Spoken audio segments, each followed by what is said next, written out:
very good morning and welcome to the Breakfast News on Rajya Sabha Television. I'm Aishwarya Kapoor and here are this morning's headlines. Voting underway for 69 assembly seats in Uttarakhand and 67 seats for the second phase of polling in Uttar Pradesh. VK Palaniswami takes claim to form a government in Tamil Nadu. VK Sasikala expected to reach Bengaluru today to surrender. ISRO set for historic launch attempt to PSLV-37 rocket to attempt to send a record 104 satellites into the orbit.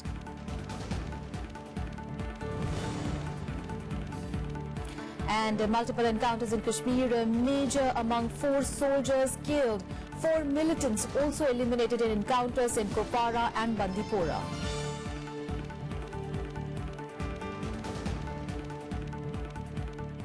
Well, our top focus is the voting which is underway today in Uttarakhand and in the second phase of UP polls.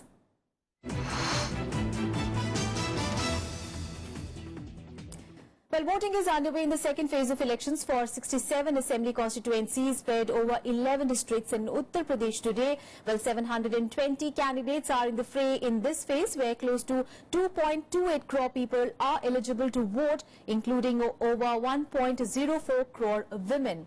Well, 14,771 polling centres and 23,693 polling stations have been set up in the districts of Bareilly, Bijnor, Saharanpur, Badaयूं, among others. Well, over 2 lakh security personnel have been deployed, including over 800 companies of central forces. Well, prominent contestants include controversial SP Minister Azam Khan and his son, former Central Minister Jitin Prasad for the Congress Party, and State Minister Mehboob Ali from Amroha. While BJP and BSP are contesting on all the 67 seats, the SP Congress alliance is contesting on 51 and 18 seats respectively.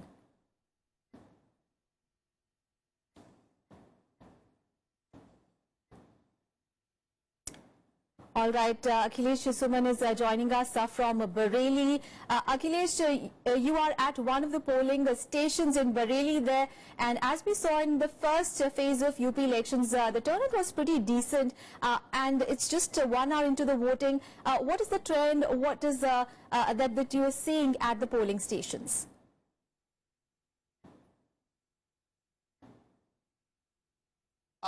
In this polling station, you can see behind me, people are standing in queue. People have started coming from same aim in the morning. Though it is cold here today and people are coming very slowly, but still you can see the people are there standing on the polling booth. This is the Nagar Nigam polling booth of Bareilly main town. And people are enthusiastic, but you can say that this time polling is a bit slow than the first page. As far as I have seen the first page also, I am seeing the second page also. So polling is a bit slow. But when I ask the people that what are the results, people say that this is the trend and this is better trend now. Rather, in the last election, people started coming late, very late, after 8 or 8:30. But this time people have started coming and they also got certificate. You know, there is a tradition that who comes for first voting, they get a certificate from the election commission, and I saw that 2 people got certificate from the election commission for first voting.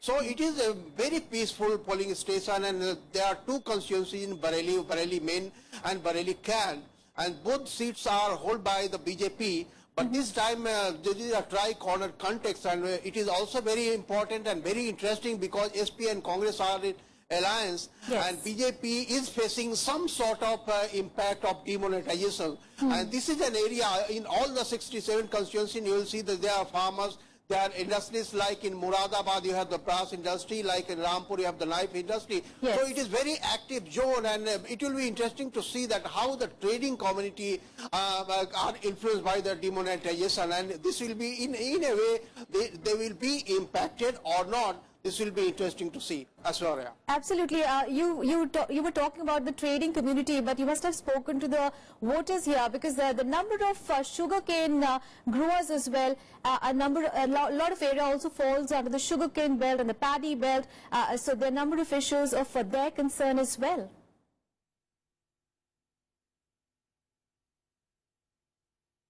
Yeah, because when Prime Minister was in this area, he also assured people that within 14 days I will pay all the balance that is of the farmers with the sugarcane industry. So it is a big promise.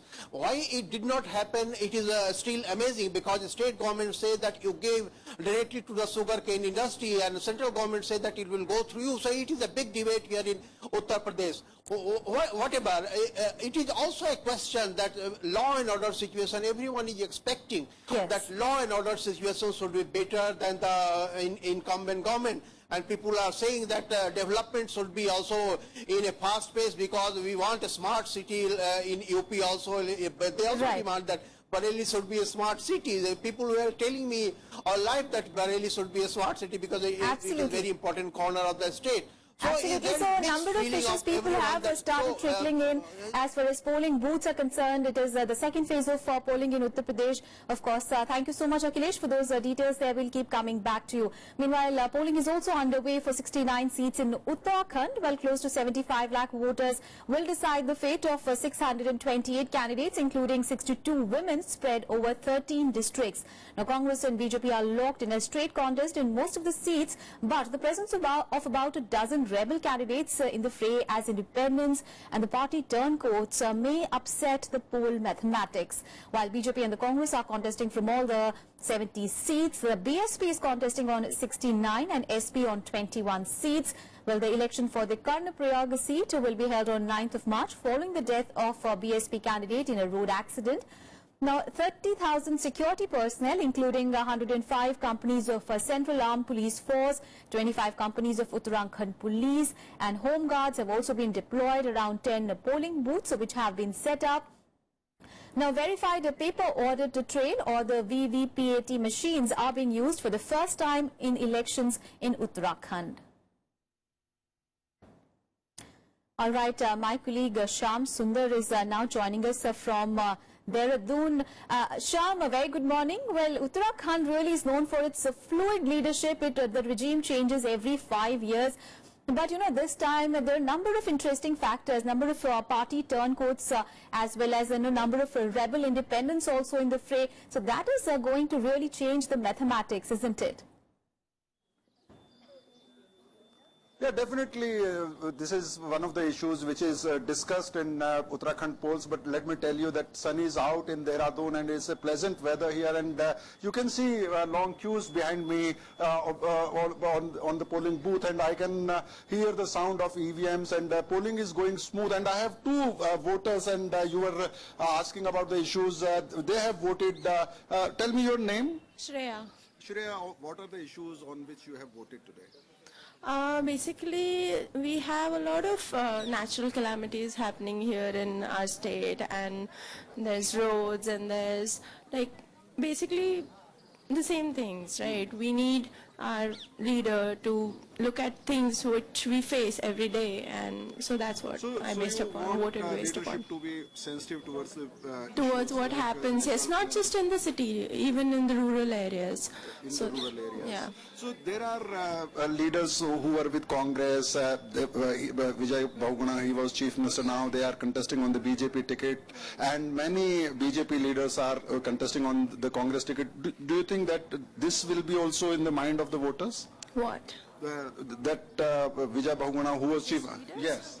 Yeah, maybe, of course, that it will be in the voters' minds, that previous leadership and what happened in the past. Obviously, that cannot be forgotten. But obviously, new leaders, what they are promising, what their manifesto is like, that also plays a very big part. अपना नाम मुझे बता दीजिए. अनीता पवार. तो आपने vote डाल दिया? जी. जब आपने वोट डाला, आप तो कई बार वोट डाल चुके हैं. हाँ जी. कौन से ऐसे मुद्दे रहे जिनसे आपने तय किया कि मैं इस उम्मीदवार को वोट दूंगी? मुद्दे तो बहुत सारे हैं, लेकिन जो सरकार कुछ करेगी हम उसको, मतलब कांग्रेस ने तो कुछ नहीं किया, बस भाजपा को देना है. भाजपा की लहर है. All right, so the number of issues. She is quite open about her choice of vote. She says that Congress is a disappointing party as far as the rule of last 5 years is concerned. She says that she needs a change. So there are long queues on this booth, and people are voting, and it's a lovely scene here because early morning people started coming to vote here. Uttarakhand has basically witnessed 3 Vidhan Sabha elections in the past 17 years, ever since it was carved out as a separate state. So, you know, the stability of the state governance would be one of the key issues there, isn't it?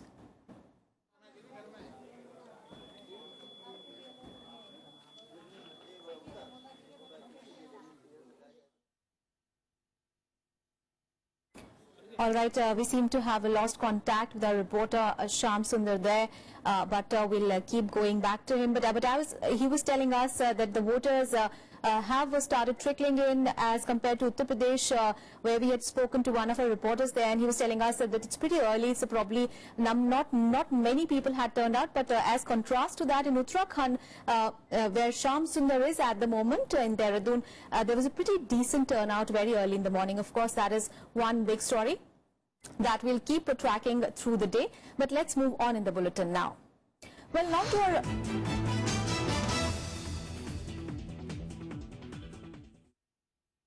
our other big focus of the day. Well, the Indian Space Research Organization will attempt to send a record 104 satellites into the orbit on its PSLV C-37 rocket in a little over an hour from now from the Sriharikota launch pad. Now, no space agency has launched such a large number of satellites in a single flight so far. In a landmark event, the Indian Space Research Organization will launch a record 104 satellites in one go on its polar satellite launch vehicle C-37. The commercial launch from Sriharikota at 9:28 am on Wednesday will be the first by any space agency to send into orbit so many satellites. It will surpass the record of 37 satellites set in June 2014 by Russia and 29 by NASA in 2013. Really significant red letter day for Indian aerospace, Indian space research. It's not every day that you have 104 satellites going every time. Of the 104 Earth observation and international co-passenger nanosatellites, 96 are from the US and 1 each from Israel, Kazakhstan, Netherlands, Switzerland and the United Arab Emirates. The 3 Indian satellites are the Cartosat-2 series. The weight of all the satellites will total to 1,378 kgs. The PSLV C-37 will also carry 2 ISRO nanosatellites, INS-1A and INS-1B. Till December 2016, ISRO's PSLV has made 39 launches, with 37 successfully reaching their planned orbits, 1 each being an outright failure and partial failure, with a success rate of above 95%. ISRO is a leading space research organization globally and is the most competitive in the multi-billion-dollar space launch market. Come Wednesday, ISRO is set to open a new chapter in the history of space exploration and set an inviolable benchmark for other nations. Reporting from Chennai, with camera person Sudhanshu, I'm Kriti Mishra for Rajya Sabha Television. In fact, Kriti Mishra is now joining us live from Sriharikota. Good morning, Kriti. A very fine day, and ISRO all set to create a world record and a new leap really in the space technology. What can we expect? Well, that's right, Aishwarya. India stands at the cusp of creating history, and right now we are outside Satish Dhawan Space Center in Sriharikota. You can already see that people have already started gathering here. The countdown actually began at 5:28 in the morning after the Mission Readiness Review Committee and Authorization Board gave its nod. The scientists began filling propellants in the rocket. Remember, Aishwarya, 17 minutes into the launch, Cartosat 2D series would be the first one to get separate and get injected into sun-synchronous polar orbit. Aishwarya, if this becomes successful, it would be India's second successful attempt, because in June 2015, India had launched 23 satellites. So ISRO has already established itself as one of the most efficient and cost-competitive players in the international space market, and it is ready to prove its mettle yet again. So definitely a moment of pride for all the Indians right now. Aishwarya? Kriti, now this much awaited launch has attracted not only interest within the country but also abroad as well. But in terms of significance internationally, tell us how important it is as compared to the rest of the space technologies that we are seeing abroad.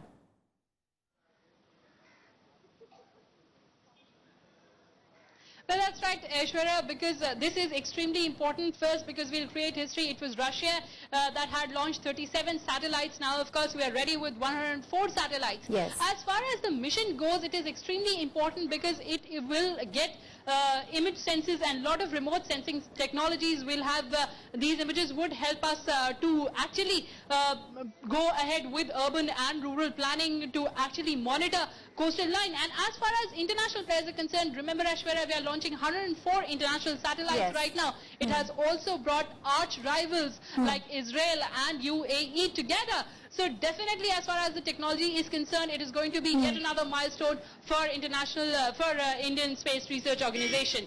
Aishwarya? All right, Kriti, you keep tracking all those developments there. Of course, the launches are scheduled for 9:28 a.m. at the Satish Dhawan Space Center. Thank you so much, Kriti. We'll keep coming back to you. And on to some political developments in Tamil Nadu. Well, AIADMK's newly elected legislator party leader E.K.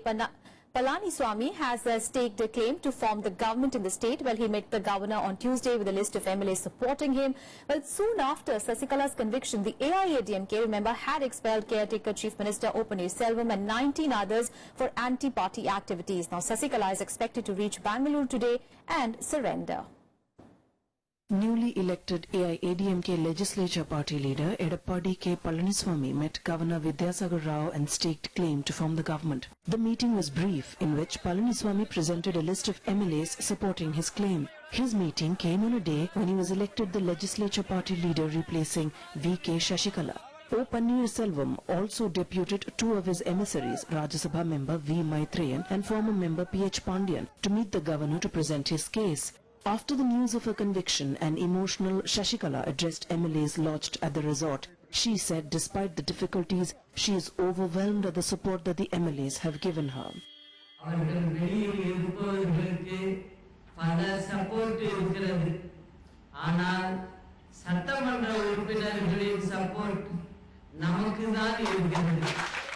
She also said she is confident her faction will get an invitation from the governor soon. இவ்வளவுதான் பொறுத்து விட்டோம். சீக்கிரமாக நமக்கு அழைப்பு வரும். காரணம் நாம் அமைதியாக இருக்கிறோம். ஒரே இடத்தில் சேர்ந்து அமைதியாக இருக்கிறோம். Later, she addressed supporters after arriving at Post Garden. She asked them to continue to work for the party without fear. On the other hand, O. Pannirselvam and the niece of late Jayalalitha Deepa Jayakumar paid tributes to the former Chief Minister at Marina Beach. To a question whether this is an official entry into politics, Deepa said yes. We will work for a bright future of the AIADMK as a united front. Earlier in the day, the AIADMK MLAs who were lodged in the beach resort held an emergency meeting and removed caretaker Chief Minister O. Pannirselvam, Minister K. Pandiyarajan and 18 other key leaders of the party from primary membership. Pannirselvam called upon party legislators to set aside differences and unite for the welfare of the people. Considering the prevailing political situation in the state, Tamil Nadu governor held a meeting with the state Director General of Police and the Chennai Police Commissioner later in the day. Veda Nilayam, the residence of late Chief Minister J. Jayalalitha, where Sasikala continued to reside, witnessed several dejected faces today. The Supreme Court might have nixed her aspirations of becoming the Chief Minister of the state, but she propped up a new AIADMK chief. Many say that Sasikala may reassert herself after 4 years, which is not a very big gap in politics, and against a claim to Jayalalitha's legacy. Reporting from Chennai, with camera person Sudhanshu, I'm Kriti Mishra for Rajya Sabha Television.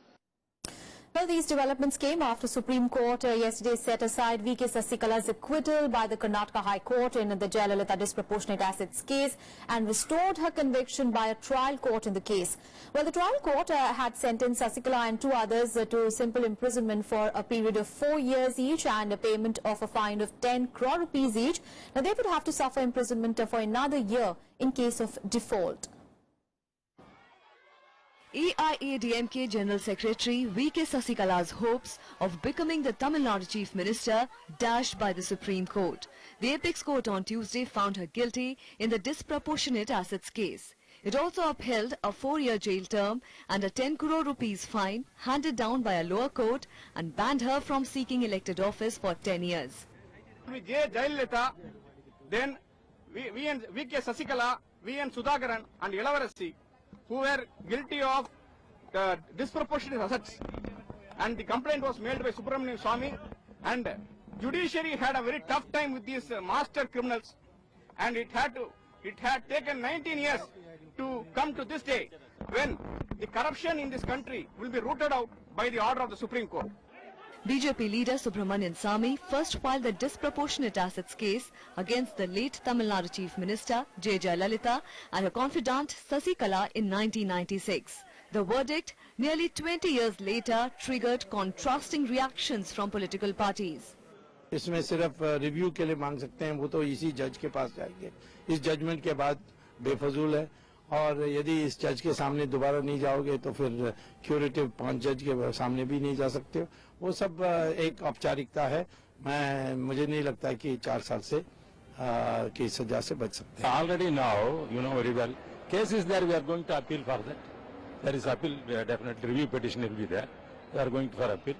தீர்ப்பு வந்துவிட்ட காரணத்தால் உடனடியாக ஒரு நிலையான ஆட்சியை தமிழகத்தில் உருவாக்குவதற்கு அவருக்கு இருக்கக்கூடிய அந்த உரிமையின் அடிப்படையில், அரசியல் சாசன சட்டத்தின் அடிப்படையில் உடனடியாக ஒரு நிலையான ஆட்சியை உருவாக்கி தருவதற்கு கவர்னர் அவர்கள் நடவடிக்கை எடுக்க வேண்டும் என்று நான் வற்புறுத்தி திராவிட முன்னேற்ற கழகத்தின் சார்பில் கேட்டுக்கொள்கிறேன். The center has no role to play. Governor will take a decision based on the situation there, and we don't want BJP has no interest to interfere, and we have no stakes also. Governor जिनकी भूमिका संदेह के घेरे में रही है, उनको फौरन विधानसभा का सत्र बुलाना चाहिए और AIADMK के सब पक्षों को अपना बहुमत साबित करने की अनुमति देनी चाहिए. Sasikala was ordered to turn herself into a court in Bengaluru that convicted both her and Jayalalitha in 2014. Both were jointly accused of owning over 60 crore worth assets, several bungalows, luxury cars, tea estates, 8 tons of silver, nearly 30 kilos of gold and thousands of saris which could not be accounted for through their salaries. Ravindra Shivran's report for Rajya Sabha TV. On to some other news now. Well, multiple encounters took place in Kashmir Valley on Tuesday, which left 4 soldiers, including a major, and 4 militants dead. But an encounter in Kralgund area of North Kashmir's Kupwara district yesterday evening, security forces gunned down 3 militants hiding in a residential house. Now, Major S. Daya was injured in the encounter and later succumbed to his injuries. Earlier in the day, an encounter also took place in Hajin area of Bandipora district. The gun battle erupted after security forces cordoned off the area following information about the presence of militants there. But during the firing, 10 security personnel, including an officer, were injured. The officer was airlifted to Delhi for treatment. Now, 1 militant whose identity has not been ascertained was also killed in the operation. Well, this is the second outbreak of violence between security forces and militants in 3 days. And Defence Minister Manohar Parrikar on Tuesday said that India desires good ties with Pakistan and China. While addressing the media on the sidelines of Aero India 2017 in Bengaluru, Parrikar said that this does not mean that India should not be prepared for any eventuality. Now, with the LOC often witnessing intense shelling from both the sides, Parrikar said that he had appreciated that the new Pakistani general has managed to make his forces understand their neighbours' concern. Well, on reports of China deploying aircrafts capable of carrying nuclear weapons along the Indian border, Parrikar assured that India will also take adequate steps for its security. We wish we have a good relationship with Pakistan and China both. There is no reason why should we quarreling or fighting with them or consider them with doubt. As far as I am concerned, I don't consider any action as doubt. If he has kept calm, I welcome it as a genuine concern, but at the same time, that does not mean that I will not be prepared. On to some international news now. Well, a day after U.S. National Security Advisor Michael Flynn quit, well, the White House struggled to answer an avalanche of questions over his resignation. Well, Flynn was asked to quit on Monday over allegations that he discussed U.S. sanctions with Russian envoy before Donald Trump took office, and then misled Vice President Mike Pence about the conversations. Now, if the allegations are true, it would have been illegal for Flynn to conduct U.S. diplomacy as a private citizen before he was appointed National Security Advisor. Meanwhile, in a new development on Tuesday, it emerged that Donald Trump was told more than 2 weeks ago that the Justice Department had concerns about Flynn's conduct. Now, several U.S. lawmakers are questioning why it took Trump so long to push Flynn out. Now, they have also demanded for a deeper inquiry into White House ties with Russia. We've been reviewing and evaluating this issue with respect to General Flynn on a daily basis for a few weeks, trying to ascertain the truth. We got to a point not based on a legal issue, but based on a trust issue, where the level of trust between the President and General Flynn had eroded to the point where he felt he had to make a change. The President was very concerned that General Flynn had misled the Vice President and others. All of this merits investigation. That investigation, I believe, ought to be done in part through the Intelligence Committee as part of the investigation we're doing now. Was General Flynn directed or authorized to do what he did? What was the extent of his conversations and contacts with Russia? Who else from the Trump administration, transition, or campaign had contact with the Russians? And why wasn't General Flynn fired as soon as the administration found out? Why did they act only when they were caught misleading the media? These are just a few of the questions that need to be answered. And the half-brother of North Korean leader Kim Jong-un has been killed in an attack in Malaysia. Well, according to media reports, Kim Jong-nam has been poisoned with a needle by 2 women on Monday. Now, there have not been any official confirmation on how the attack unfolded yet. Well, news of Kim's death was not reported until Tuesday. He was at the airport at the time of his attack and was holding a passport under a different name. Well, an autopsy was conducted on his body, but the results have not been released as yet. Well, the late Kim Jong-il's eldest son is thought to have fled North Korea after being passed over for the leadership and has often spoken publicly against his family's dynastic control of the state. Well, according to sources in Washington, the U.S. strongly believes that North Korean agents were responsible for the murder, but did not provide firm evidence to support that conclusion.